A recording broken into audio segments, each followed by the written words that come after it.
Oh shoot, I done started taping. My bad. What's up? What's up? What's up? Tribe. This is gonna be your review for Claws, season 2, episode 4. Now look, let me tell you something. Well, first of all, go ahead and hit that subscribe button if you haven't already, and I hope you enjoyed this video. But let me say this something to you guys. This whole episode was done from the point of view of Quiet Anne, and I loved it. I absolutely loved it. It was perfect. We learned a lot about Anne. We learned a lot about her background and her story. And, she gets the name Quiet Anne because she doesn't have a lot to say. But as she says in the very beginning, it's not that she doesn't have an opinion. It's just that she's just real silent about what what she's thinking, all this stuff. And I told you guys for the last 2 reviews, I told you that she was having a really big problem with Desna because she really blames Desna for the end of her relationship, and which it is Desna's fault. But she's like, this was the love of her life.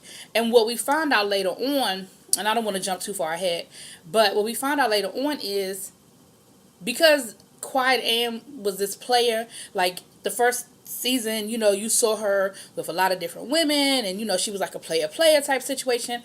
I don't think anybody realized exactly how deep and how close this relationship was with this woman, the cop. And what we find out is that they were actually planning a family together. They were going to adopt children. They'd actually gone through the process of going through adoption and DCFS and home visits, and like they actually were getting ready to adopt a child. Now, let me say a few things about that. One, they weren't living together, so I don't know how that was working out. Well, at least it didn't look like they were living together, but they may have been living together because, again, we didn't know how deep their situation had really gotten. The other one is that Anne has a felony. And that's not to say that felons can't adopt, because I don't know that world that well, but they weren't married and she's a felon, and I'm just wondering, if that's a stretch for the storyline. But the purpose of it was for us to understand that their relationship was a lot deeper than what we originally thought it was. So with that being said, let's talk a little bit about how this went down. We see Anne. She lives on the beach. She lives in a trailer on the beach, and it looks like she to deal with her sanity, she what's that, surfs. I couldn't get it out. I was gonna say skis, and I know that's not right. So she surfs, and the episode starts with her getting a phone call from Department of Child Services saying, "Hey, we got a baby," and so that just starts her whole day off shitty. So for the whole day, we see what's going on with Desna, with the salon, and how she really feels behind the scenes. So first she goes, meets up with Desna to make a drop. And Desna's talking to Zlata, and Anne don't have nothing good about Zlata. She calls her Putin and everything else. She doesn't like her. She doesn't respect her, and she really doesn't trust her. And she doesn't like the fact that she feels like Desna is totally under her spell. Like she feels like Desna is giving her way too much respect and way too much. What's the word I'm looking for? I don't want to say clout, but giving her way too much credit, I guess I should say. Too much credit. But she does realize that it's really the lesser of two evils, because is Uncle Daddy really that much better? Because Desmond even brings that up at a certain point. She was like, who would you rather be dealing with, her or Uncle Daddy? Like, it's, at least with her, we making more money. You know what I mean? Like, we may not necessarily like how this situation is, but we are making money. And Anne had to be like, yeah, she right about that. Like, we are making more money now. But the problem is, Desna is the only one that's starting to get a little bit of respect. The rest of them are not. Matter of fact, Zlata even makes a comment about Anne being a subordinate. And, Anne was like, bitch, what? But again, all this is in her head. So they go back to the salon, and her brother shows up. Anne's brother shows up. So we are like, what? Come to find out, Anne's brother is a state senator or congressman, something to that effect. But he's a politician. And he's trying to get Anne to come to family dinner. She's like, hell no. I don't really fuck with my parents like that. I ain't going. But you can see that her and her brother have a decent relationship. Come to find out, her brother is gay. But of course, he's living in the closet because he's a Republican in Florida. That's a no bueno. But he talks her into coming. He convinces her to come to dinner. And so Then what's her Desna's boyfriend's mother, Shirley Ralph. She comes to the salon and she got them three little orphans with her again. Let me tell y'all something. I said it last week and I'm gonna keep saying it because I believe it to be true. Shirley Ralph is really running this damn organization. She's the queen pin. She really is the queen pin. And I also think it's some more stuff going on behind the scenes that they haven't revealed yet. Because Zlata shows up. And she's all buddying up to her. I think I think Zlata knows more than what she's saying, honestly. But I definitely don't believe that the doctor is the head of this organization. I believe his mother is very much running this organization. And them three little orphans that's supposed to be from Haiti, I don't know who they are, what they are, but it's something with that too because I don't believe that story either. I believe they might be orphans, but I don't believe this. I just don't believe it's no out of the goodness of their heart type shit. I don't know. They might be holding them for ransom or some shit. I don't know. Uh, while they're there, Shirley Ralph keeps asking all these different questions. Well, I'm jumping a little bit of ahead, but come to find out, she gives Desi the impression that the doctor's getting ready to propose to her. Cause she's like, well, if my son is gonna marry you, then it's certain things I just need to know about what's going on. So of course they are all like, oh, she's getting married, and Anne is like, I really can't be happy for you because I feel like this should be me. But then she sends Anne out on a run. Because she calls Anne to the side, and Anne's like, oh, cool. Desna finally sees that I'm upset that I'm having a bad day. Nope, Desna's in her own world. She sends Anne out to go rough up the construction crew. Because, of course, they sleeping on the job, chilling, not really doing what they supposed to be doing. Because at least the impression I got is they disrespecting the fact that this is a woman. These are women doing this project, and they feel like they can just do whatever they want and push construction back or whatever. So she rouses them, has her little baseball bat, and gets them going, gets them working.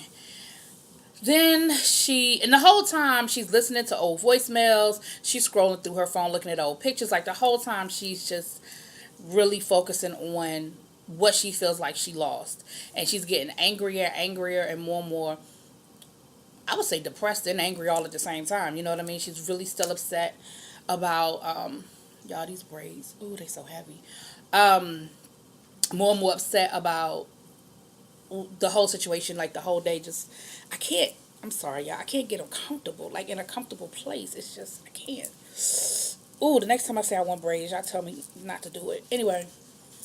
Ooh, this thing. So then we see her. Okay, so that's her day. Right? A couple other things here and there, nothing real significant, but that's pretty much how the day goes. We see where Zlata pays for a party for Desna to celebrate the fact that she about to get married. Mind you, this man ain't proposed the first to Desna, but they having a party, they celebrating. They got a whole spread. They listening to my girl CeCe Peniston. Finally, that's my song right there. I love me some CeCe Peniston. Of course, Georgia ass talking about something. Oh, is this an oldie but goodie? Bitch, little young thing. The brother. Why is his name escaping me now? His name is escaping me. The brother up in there twerking because he's practicing his practicing his moves because Desna said he could dance in the show.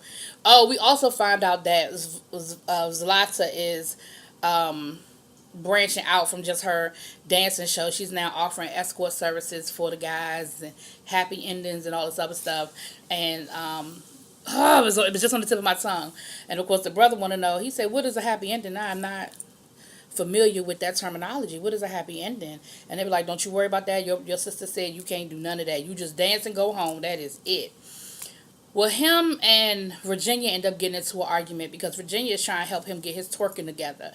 And he was like, "I ain't asked for your help. I don't need your help. Just leave me alone." I said I wanted to be alone. And we see more and more that Virginia is starting to see the downside of his autism.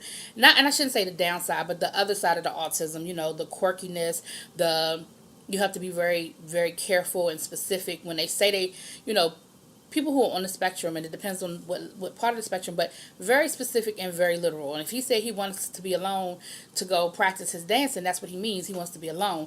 And a lot of times in normal relationships, when we're in a relationship with somebody and we're in a big group and they say they want to be alone, we feel like that excludes us because, well, that's my man, that's my boo. He don't mean he want to be away from me. He mean he want to be away from all y'all. I can still go and hang out with him. But that is not, oh, his name is on the tip of my tongue. Ah, but that is not what he meant. He meant, I want to be alone. Y'all all leave me alone. I don't need your help. I don't need nobody to tell me how to twerk. I'm good. And so you're starting to see Virginia is dealing. Last week it was the food and all of that. It'll be interesting to see if Virginia runs from it or she really cares about. It's right there, y'all. It's right on the tip of my tongue. But if she cares about him enough that she really sticks in there with him. I still ain't convinced she had that daggone abortion. Although she may have. I don't know. I'm not convinced by it. I'm not. Alright. Then we see the best part of the episode. And this is my thumbnail. Ann shows up to dinner with her family. Let me tell y'all something. Ann done cleaned up, honey. You know, we've always just seen Ann with her hair braided and her, jeans and her sneakers and her big shirts and, her tats and stuff like that. Ann done straightened her hair. Ann got on this, it's a nice suit too, this red suit with this blouse that's low cut. And she got the heels on, carrying herself a little clutch. I said, okay. Now, her parents know that she's gay, but I guess they don't want to see that she's gay. Does that make sense? So she shows up, makeup, she got on lipstick, everything, right? And I'm like, oh my gosh, she looks... And you've seen her before, like this particular actress. You've seen her before, so you know she's beautiful.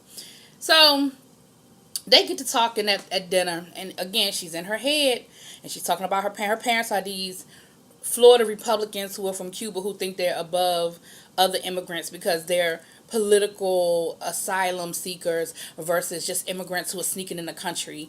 And that is valid. There are a whole lot of Cubans who think they are above other immigrants. And so they have that whole conversation.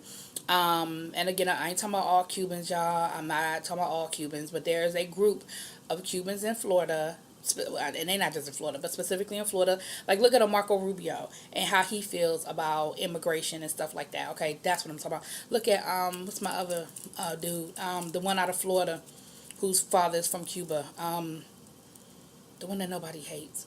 I mean, that nobody likes. What's his name? Damn it. Anyway, so I'm not talking about all Cubans, but there is a group of Cubans who that's how they feel. So y'all, I'm not trying to be racially insensitive, and I'm certainly not trying to be racist, but that's what I'm talking about, politically speaking. So she gets into it with her family about it, and she's like, y'all, what are you talking about? Like, we're immigrants. Like, you putting yourself above other people. And they're like, we're not immigrants. We are asylum seekers. Like, they're having this whole conversation, and they get into this argument.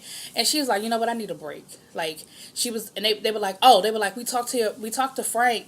Frank is her ex-husband. He's really, he's really cool. And, not every man would be willing to, they're like, you should reach out to him. Not every man would be willing to forgive you after you tried to kill his girlfriend. First of all, if I caught my husband with another woman, depending on the situation, I might go after her with a knife. I don't know. I couldn't say I wouldn't. But for them to act like that wasn't a problem. Now, mind you, she went to jail. That's what we finally found out what Ann went to jail for. That's what she went to jail for attempted murder. And Ann was like, first of all, y'all know I'm a dyke. And she said it loud. They were like, will you shut up? She was like, why y'all trying to set me up with the man who, with this man who cheated on me? Like, if that's what y'all think really happened or how the whole thing went down, why would y'all even want me to get back with him? And she's a dyke. And I'm a dyke. And they were like, yo, you being loud. So she gets up from the table. She's like, look, I just need a minute. She said, and by the way, it was my girlfriend. So they sitting there like, oh, shit. So she goes in the bathroom and she gets high, right? And she has a moment. She cries. Again, she listens to some more voicemails from the girlfriend. She comes back to the table high as hell and wants some don't give a fuck. What we also find out about Ann during this dinner is Ann speaks 5 languages. Ann has a college degree. Ann was actually a college professor because her a comment is made about, she's like, well, they're not handing out tenure to felons.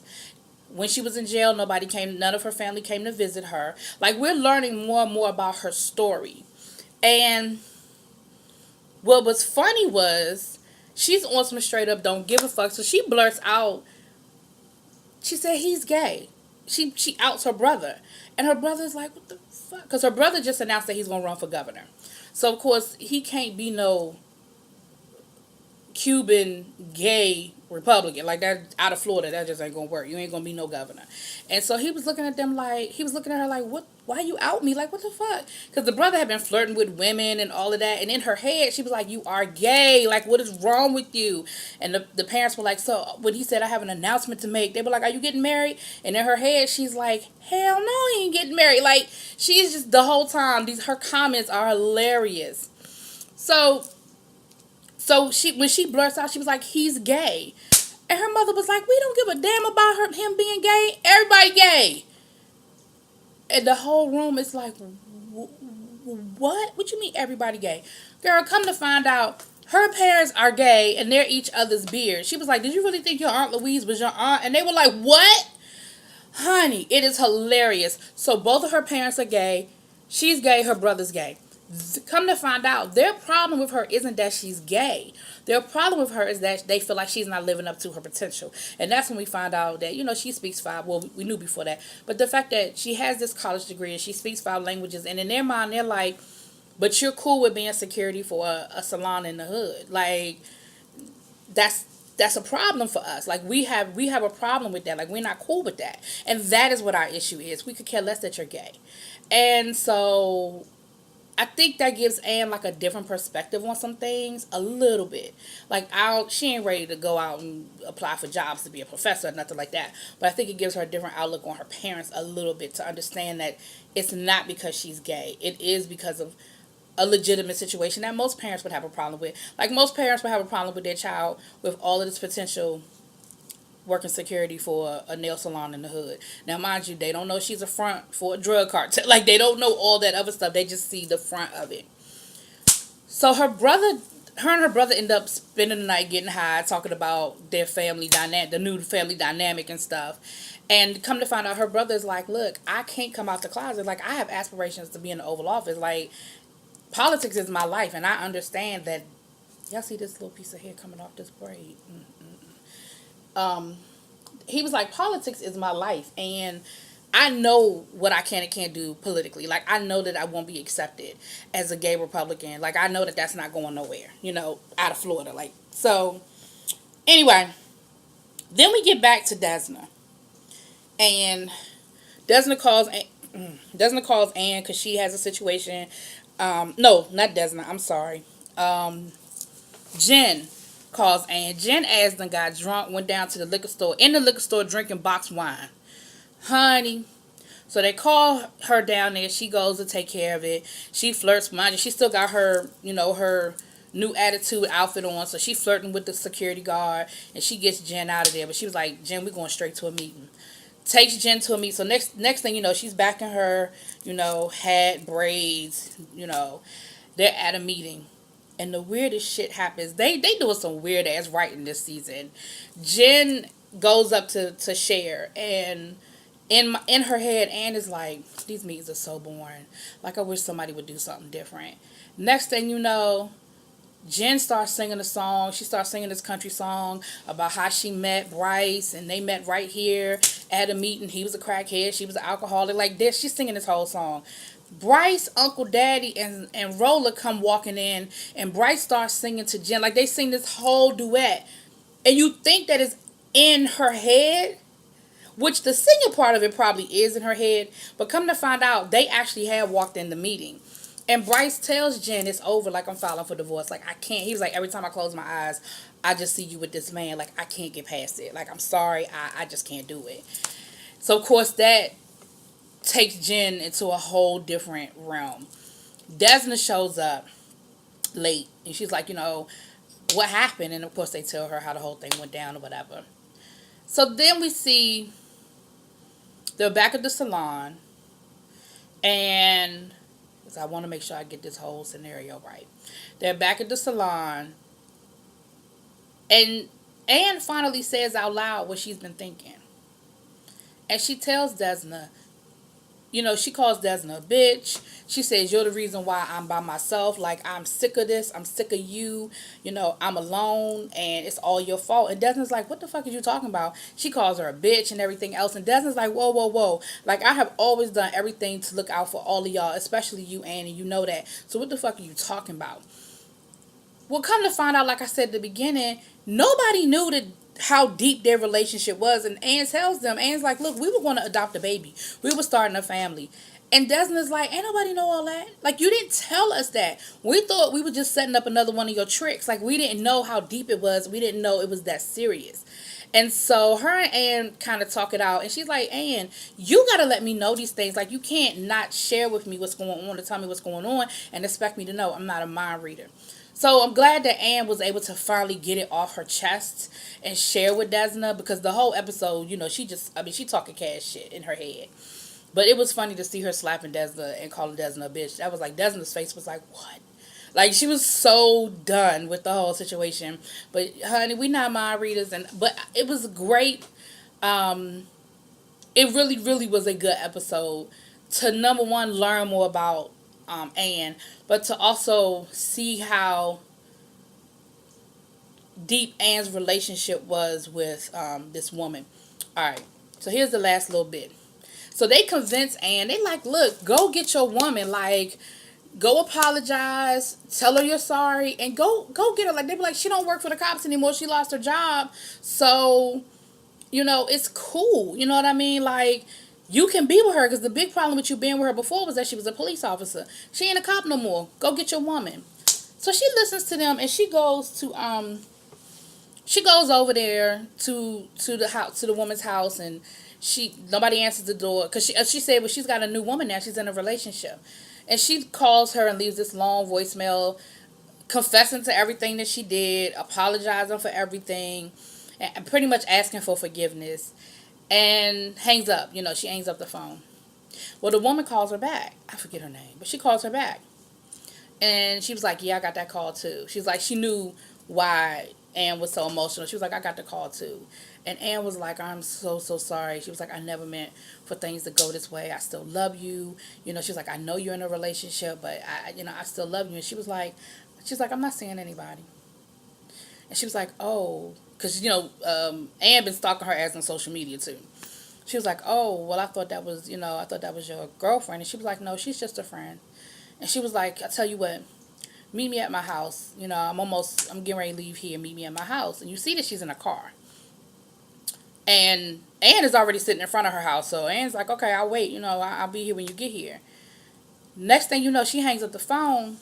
She's in a car, sitting next to a woman.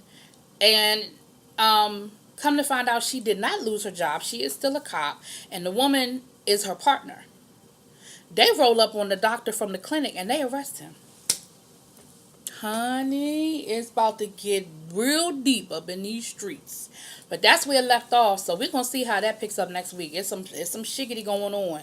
Some shiggity. Now, I don't know how she convinced them to keep her job, or what kind of proof she had that she wasn't really getting high or whatever, but she still got her job. And she's still on the case. And she picked up that doctor. So we'll see. Drop it in the comments. Y'all tell me how y'all think this is about to go down. Peace.